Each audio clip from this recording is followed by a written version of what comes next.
Welcome everyone. Today we have a special guide with the Force Shield Mage. Yes, we have about 350k Force Shield. I can easily go even higher with wearing 2 more of the Sorcerer Armor, and this will take us to 420k Force Shield. But there's no need to rush this much Force Shield because, well, it does do more damage, but we lose a ton of resistance. So notice I have 0 resistance, but if I wear the resistance gears, I have, 77% resistance. And that's massive. So just with 2 gears, I actually get all my defensive capacities. So that's one of the reasons I'm actually going for the 350k Force Shield. I do lose about, how much? 1/4 of my damage. So instead of hitting for 70-80 million, I hit about 40 to 60 million, which is actually fine. Sometimes we'll hit even harder. So what has changed since the last build is that you do realize I have lots of Living Mortars, and now I no longer have those. Well, the reason being is I still use Anomaly with Status and Curse debuff. I still use the Sovereign Shot with lots of good, procs, and also the Globe Regen, also Lifesteal. I'll be using Tear for the debuffs of Burn, and also I can go for Freeze as well. I'll be using Mark of Impurity because I'll be having a dagger here. I don't have the Trial for the build, not needed. Lastly, this is optional. I'm using Auto Turn to debuff Bleeding and Shock, and also I'll be AoE enemies with spending Rage into Willpower so I can spend my spells. Let's have a look at the test run, and I'll go through the build with you guys as we run this one. Let's go with Specialist. Let's go with Underlings. We can get movement speed. We can get chance spawning on death. So what was happening to me before is I was having trouble to, how should I say? I was having trouble to clear the AoE monsters. But with this whole setup, I don't have trouble with AoE monsters. So we do this to get some Force Shield. We group them. We debuff. No, we explode them. Pretty beautiful, right? Same as before. We group them. We debuff. Sometimes you don't even have to have the shield down. The damage itself is enough. The damage from my spells. Notice I'm manually casting my Mark of Impurity, which is easy. Now the combo, oh, I missed it. So the combo there was, I am actually trying to regen enough of my rage when I am low on rage. So with the shout, I always use the shout after or before I cast Juggernaut. So I'm sitting at over 750 rage before I cast the Juggernaut, which is a big factor for me. So we debuff, we get close to him, we explode. Oh boy, did you see that? I don't even know how much damage we did, but lots of damage. And I do have over 65% critical chance because all my perks are going to toughness and also the, what do you call it? Okay, the shot lens. Oh, beautiful. Yeah, all my perks are going with toughness and ferocity. For the critical chance, you don't need any uniques here. One shot it. Okay, wait, there's one more here. Let's find him. It's over here. So notice I'm manually casting the Mark, which is really good damage, AoE wise. I missed him on the first cast. Let's see if I can catch him on the second cast. Getting debuffs off, get the shot going. Oh, was that 157 million? It might be. So notice I have the Immortal Offering, which actually gives us a ton of increased damage as well. Okay, wait for the unhitted. Nothing too special here. Usually I do a recording, but this is so fun. I actually just want to get it off first. So usually I have a recording during the the build. Oh, he's coming. Let's finish him off. Wait for him. Wait for him. Oh, he shot. One shot at me. So notice I cast the shield, then the shield break before I cast my combo. So that's actually really bad for me. That's the only time I can die is when the shield is on and the shield is off. I burst him for about 50 million there. So there's only one window for him to kill me. It's when my shield is off and I did not cast the shield to explode. So yes, I'm still susceptible to death, yes. Not immortal yet. Oh, I mispressed. Too much potion. That's not good as well. Get carried away with my combos. So yeah, if you do miss your combo, you have to wait another 9 or 10 seconds for the next combo. Because shield explosion only happens every 9 or 10 seconds. So be aware of that. Look at him. And now let's go to the boss. Let's see what buffs we get. Oh, attack and casting speed. Well, I don't need that. It's casually doing 67 million damage next to a little minute. So the way we die is while we have the shield on and the shield is not bursted into damage, it doesn't regenerate the shield. Like now, I'm gonna lifesteal the shield back. So I lifesteal the shield back. So if I actually have the shield casted and they pop the shield before I pop it manually, I actually lose all my shield. That's why I'm susceptible to that. So, oh, notice that. So one second problem with the shield is if I pop the shield without any life regen, which I don't have any more gears, and when that happens, guys, you mind? Trying to explain my build. Oh, made a mistake again. So again, I need to make sure I cast the shield while I shout for the life regen. This way I can actually life leech or shield leech everything back. At the same time, if I don't have a way to, life leech, I can proc globes by shouting. I have the passive tree to proc globes, and by picking up globes 15 range away, I actually regen 25% of my shield with each globe. So that's one of the ways to get my shield back. Because otherwise it takes too long for this 350k shield to regen. So as long as my shield, I'm pretty immortal. Because nothing hits that hard, right? I don't have the ejector because that will reduce my shield by 10-15%, which I don't want that. I need to reduce the maximum as well. It's a long boss round. So let's see how we fight the boss. We do the same, we get a turn down. And he's only 84 minutes, so get a turn down. Get the buffs out. Get the shout. Nope, half shot him. So one more combo to go. Oh, he grabbed me. I was gonna shoot him. No, let me. Too late. So what happened there was I already made sure I debuffed him with Mark of Impunity, and Mark actually did the rest of the job. The first time I exploded with Juggernaut, Mark also helped, and also I was able to debuff the boss with status and also curse. Let's click this first. And while he grabbed me, I still had my AoEs going, and the AoEs did a chain reaction. Oh boy, even after dying once, we still did under 5 minutes. So next time I'm going to try is how fast I can clear with, this build. So let's look at the damage. I knew it. See, 122 million with this. And this can definitely go further because I didn't go everything to force shield. I can still have so much room to grow as well with the build. So 122 million here. Much more quicker, right? You've seen the difference. The difference with 3 summons is, well, all I do is with Juggernaut. But here, with the whole combo, I'm actually a caster. I'm a spellcaster too. Items, none of them are legendary. Most of them don't have that much damage on them. And this one has damage to shadow damage, which is not needed anymore. I actually need this one to be like freeze damage or fire damage, so I can do more debuffs. I'm looking at 7 or 8 debuffs that's possibly achievable. So let's look into the gears and the stats. Let's discuss how we make this possible. So coming to the stats allocation, we'll be looking at about 1 to 2 and sometimes even 1 to 1 depending on your critical chance. Ferocity, its sole purpose is to give us more critical chance and also increase percentage damage. Second to that, toughness sole purpose is to give us more force shield, more HP, and also increase damage with percentage, and because higher force shield give us higher damage. So I prefer to go with more toughness. For not only survivability, just more explosion with force shield. Because if I reset here, I'm actually lowering my force shield by so much. I still have money, right? Yeah, I still have money on this. So I'll show you guys quickly. So if I reset here, notice my force shield went from 350k into 196k. That's the difference not having the ferocity. And a quick trick I can show you guys is what you can do is you can hold down shift, you can click this, you get 5 points for each click. If you hold down to Alt and if you click this, you get 50 points per click. And if you hold on to Shift and Alt, you click this, you get 250 points. It's a fast way to unspec and click your points. Because my fingers was dying when I didn't know this little trick. So there you go. So everything was spec'd into toughness because I have so much ferocity on the gears. After this, let's look into the gears quickly because this build has a really big gear dependence. Now, the build is actually achievable with only level 40 if you have the gears. The question is, how do you find those gears? Those gears are the gears we kind of don't pick in a normal game, and this is the only time I realize how good those gears are. So, enough said, let's have a look. As for weapon, not much needed. I just want a bit of rend damage, poison damage on the weapon added. This one doesn't have that.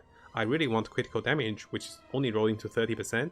I want 3 sockets with offensive, which give us triple critical damage. We don't do anything with spells, we don't do anything with, attack spells. and it doesn't scale onto Juggernaut. Everything is to scale Juggernaut. So here, weapon just for the critical damage. Occult element chance is okay, but not a must-have. Followed by that, Catalyst. Notice I'm having Force Shield socket into my Catalyst. This is one of the reasons we use the Catalyst as well. With the dagger, this allows us to have the best of the mages, also the rogue, also the warrior. This gives us the Juggernaut ability as well with a melee weapon. For the Catalyst, you'll be looking for critical damage. Transfer time will be nice, lower transfer time, but not a must-have. Occult chance is okay, and also you want one particular damage to spells. Here I'm going for shadow damage to spells, so all my spells actually curse enemies. The reason I do so much damage after they're cursed is they take more damage when they're debuffed. You can go for other sets because you'll be manually casting or auto casting the Mark of Impurity onto enemies, and that does a lot with the curse anyways. So I will be looking for anything with lightning, anything with fire, anything with forced for the Catalyst, and even anything with weakness can work. So that's secret damage. After that, the same theory is going to apply for most of gears, only for the variation is a particular gear have its interesting stats. For the boots, leggings, gloves and shoulder, you'll be looking for force shield on this item and percentage force shield. This is how it multiplies so largely. You also want those gears to be saucer. Notice on the top, this side, right? Notice on the top corner you can see boots with saucer. This is the only one that can roll more force shield. The ones that rolls more resistance is the heavy chest and the heavy armors that can roll double resistance with number resistance and also percentage resistance. So for the brutes, you'll be looking for as high force shield as you can. Followed by that, you want one raw stats. It can be ferocity, can be toughness, and then go for movement, because you want to move faster. There's no particular necessity for move faster. You can go for critical chance as well, but if you move slower, it won't feel that good. That's my personal preference. Second to that, similar things you can see here, but the pants, the chest, and also the helmet, you should be looking for cooldown reduction. So for the boots, it's movement speed for me. For the pants, it's actually cooldown reduction, and this one has pretty decent cooldown reduction. And after that, we look into the gloves. Similarly, you can see there's one raw stats with ferocity. We go for the force shield. Here we're going for critical chance, because if we don't crit, we lose 5 times the damage because we have such a high critical chance on this one. So we're going for double critical chance on the gloves. And after that, for the shoulders, same logic with the gloves, you want high critical chance. Ideally, you want shoulders and gloves that increase toughness or ferocity on the top numbers. You can see it's plus 18 wisdom. You can get something better. You can get something which is toughness or ferocity that will tweak your build a little further. So those are not perfect. After that, you can see the same logic applies for all the sorcerer's gears that's not chest and armor. I went for the chest and also helmet too for the same idea, but what I realized is I just have zero resistance, and that was making me too squishy. Even with 350 force shield, that was not enough. So what I did was, instead of using those, which you can use them for massive damage, I will be using resistance gears. So same logic, flat resistance, percentage resistance, like a highlight of raw stats with toughness or ferocity, because you can adjust for that when you're tweaking up the numbers here, when you're actually spec'ing for the attributes. And lastly, you'll be going for cooldown reduction. So cooldown and cooldown. 2 things I use cooldown here, or 3, but the shout is not a big factor. So Anomaly uses cooldown and your Juggernaut uses cooldown.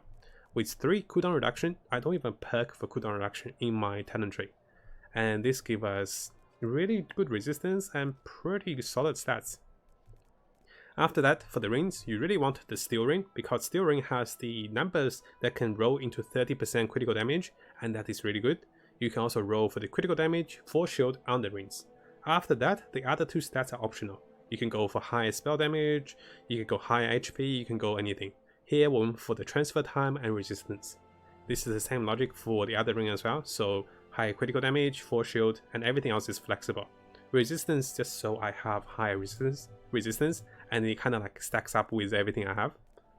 Lastly, for the amulet, there's a lot of good things on amulet. You can go for attack critical chance, which attack does affect the Juggernaut, because Juggernaut is an attack spell, and you can see the orange text saying it's an attack spell.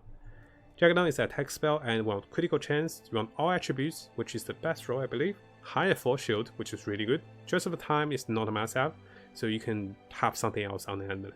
So only 3 stats needed: attack, critical chance, critical damage, and force shield. Lastly, with the belt, there's no preference of the belt, but I do believe the golden belt is good enough because we don't need to autocast the trial with, Mark of Impurity. Well, said the wrong way. I don't need to autocast Mark of Impurity with the trial, but if I have it, I can still use it. So you want to roll for the critical damage, force shield, critical chance, and even better stats on the belt. Here I went for the transfer time again. No need to do that, to be honest. You just have 1 or 2 rolls on the transfer time, that's enough. I have way too much transfer time. And notice the sockets for the belts, the rings, and also the amulet is all with attack critical chances. And this boosts me up to about 62%. Now when I scream, I'm at 63%. I can even go higher if I perk into more ferocity. I thought I was at 65%. That's a shot. So those are the stats and those are the gears. This is the major part of the build. If you don't achieve those gears, what you're looking at is about 200k to 300k force shield. And if you don't have the critical chance or critical damage, you'll be looking at 20 to 30 million damage instead of the 60 or 80 million damage we do here. So that's something to keep in mind of. So let's look in the talent tree now, and there is adjustments for the talent tree.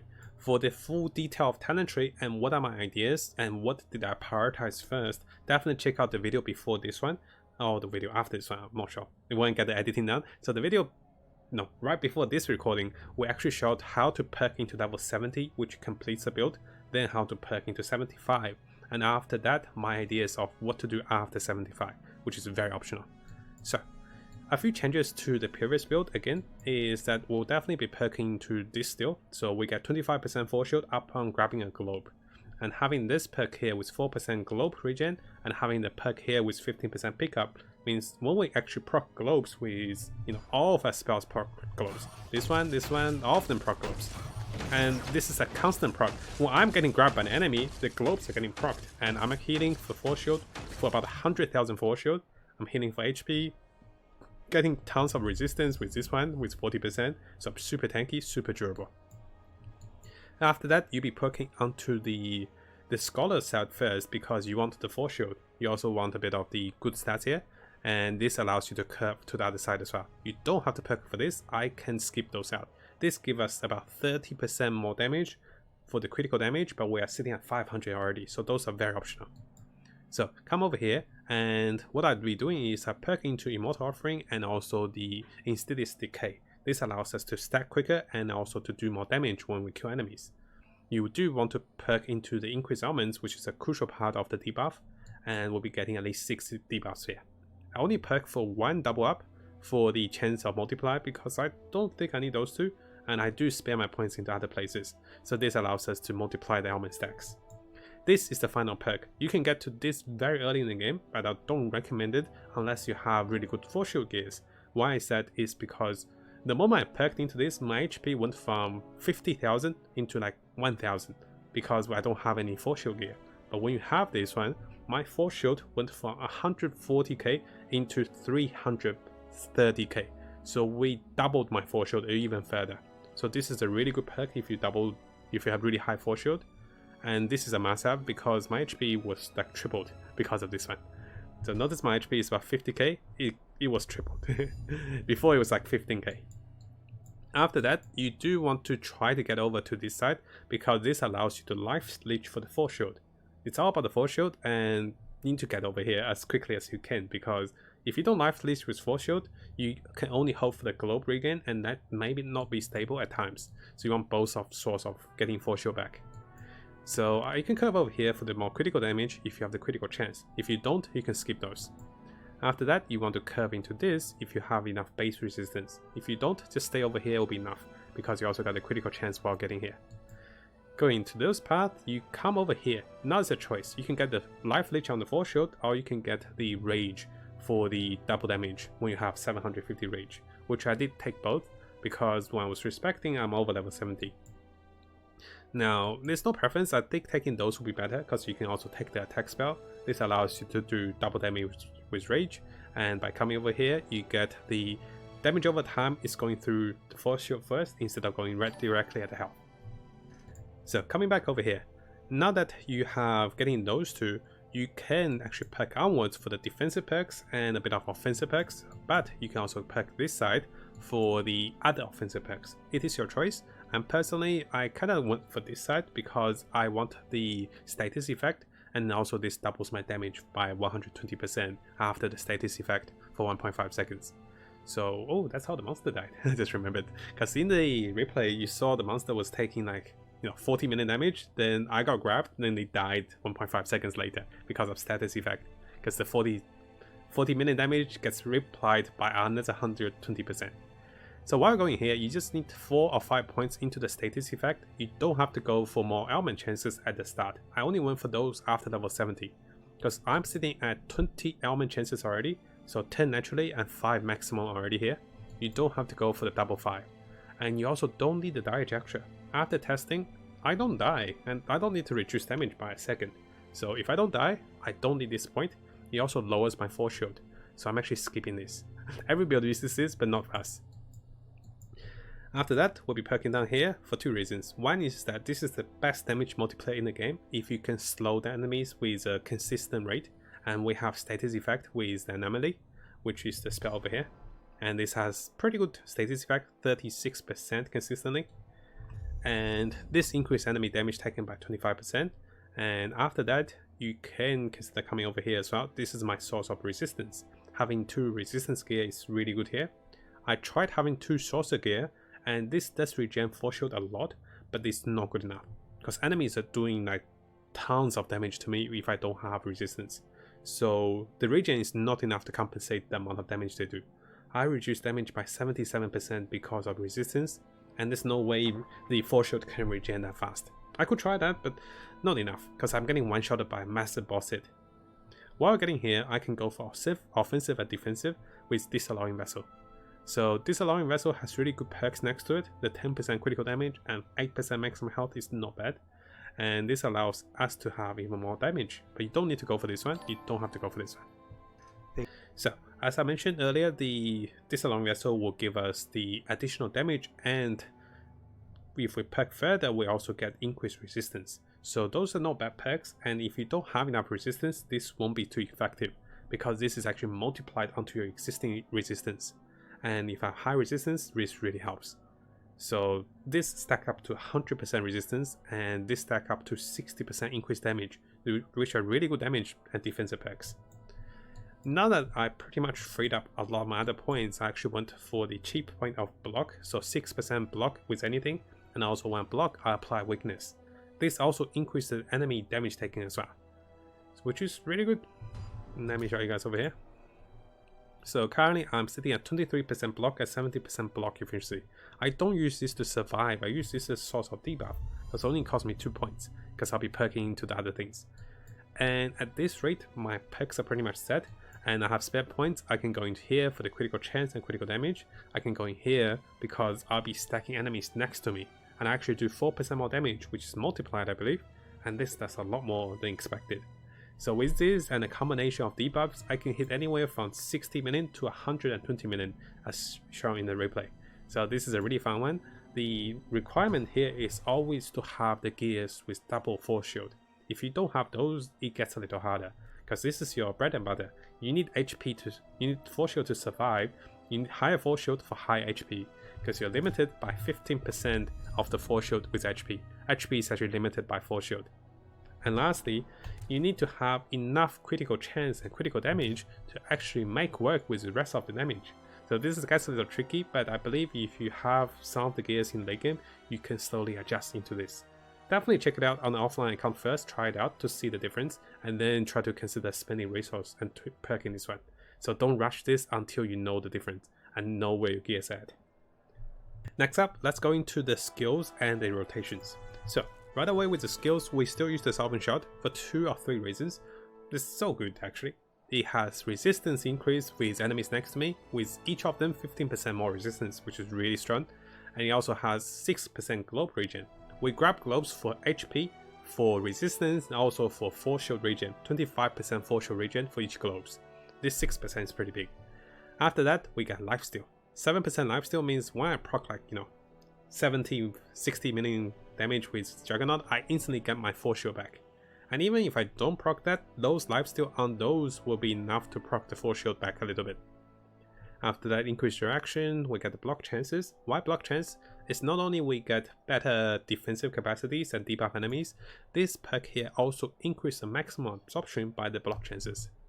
Oh, I pressed the wrong. I was going to show the block chance here, and it actually replaced the spell. So when you actually have the spell here, if you press the hotkey, you actually replace the spell. So instead of actually casting it. So let me try to show you guys. So this one, yeah, so it went from 5,000 to 9,000. It's not a big factor. It still doubled on this perk. So since I'm picking this perk, the higher block chance, the better. So it has block chances. So this one's really good. I really like the Southern Shot. It also ensures that when I cast Juggernaut, when I'm shot on rage, under 750, I cast this spell to maximize my rage and then explode. Because I need to guarantee my rage is over 750 for double damage. So it's this perk over here. After that, Anomaly has a few purpose. One is that it's going to disable the enemies, and I have perked this back, yes. Initially I thought this is actually pulling enemies in, I'm not getting damage done, but it's okay, we have a method. So we'll be getting the increased area effect, pulling enemies in, and also increased reaction. After that, we deal damage when they pull. This is not a must-have, but it's something. Not too good, not too bad.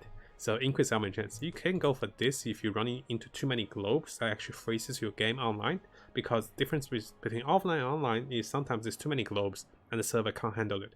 So if that's the case, perk for this, and this takes away all the globes, which is really good. And also you do more damage. But if you have no trouble with the globes, it's better to keep them for yourself and also regen HP and force shield. So I pick for those. After that, you can cast twice, which is really good because you spend those to get more rage and to cast the Juggernaut. For the tier, why did I pick the tier here? Is that tier is very flexible. I can pick the tier for freeze chances, I can pick the tier for burn chances with this perk. This means the tier can have 3 different attributes of elements.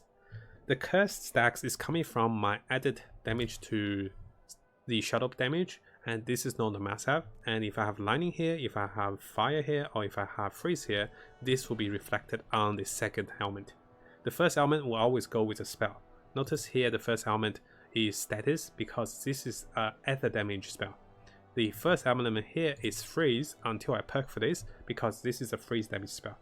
So I can actually be optional. I just wanted to burn over the freeze because burn is a debuff that does damage. Also, burn lasts for longer, freeze don't last for that long. What I've been perking is lower cooldown. We get, I don't even need this perk. We'll be getting this one. This is essential because without this, we'll actually be casting a giant ball of ice or fire. But with this, this is actually damage over time. And it's really strong because look at those number of procs, very strong. We'll be proccing globes with those proccing debuffs. After that, damage, critical damage is not a must-have, and cooldown is really good, and this is optional. We can go for the element chances, we can go for reduce willpower. Actually, willpower is actually better, because this seems to be too costly at times. I can't get it off, so this is a much better change with reduced willpower and element chances, because we want to proc those debuffs. After that, in Mark of Impurity, lots of dislike for this build because it was abused by the trial too easily. Here the build does not require the unique. This works normally as a hunter's mark pretty much for the rogues. We are using a dagger to ensure we can use this spell. So notice I'm using a dagger here. So dagger is easy to find. You just need a triple offensive dagger with the right sockets with offensive 3. Mark is going to increase enemy for more damage. Mark is going to give them debuff of curse, which we actually don't need that. I actually built this build without the mark, but I realized the mark actually helps me clear AoE. That's why I'm using it, because this will kill enemies and explode them for the maximum HP. And because the last perk allows me to spread on enemies when they die, this acts as a chain explosion.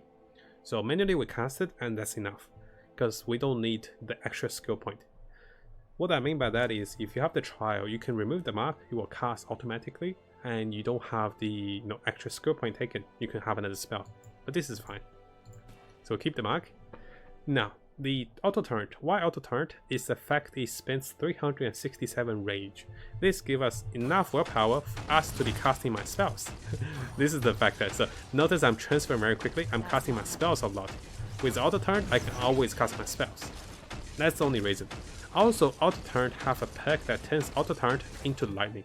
So before this, I'm looking at bleeding only. I perk for this, I get lightning damage. I'm getting more elements in, I'm getting more debuffs in, so more damage after. Turning auto turn into AoE damage. So before that, this is the single target damage, and it gets blocked by enemies. After that, this is the AoE damage, really good.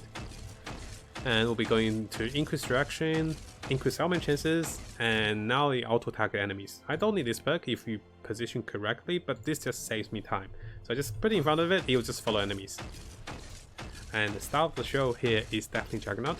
Juggernaut will be perking into things that give us more rage, things that give us more absorption, and lower cooldown is a must-have, and more absorption depending on the block chances. And lastly, this is the final perk. Before this perk, I'm looking at 30k damage. With this perk, I'm looking at 240k damage, and that is multiplied by 5 times with a critical chance. With critical damage, it's multiplied again by 100% by the rage over 750, multiplied by the status 120%, multiplied by the curse damage enemy take because they're debuffed. So this is how we stack up to 40 and 100 minute damage.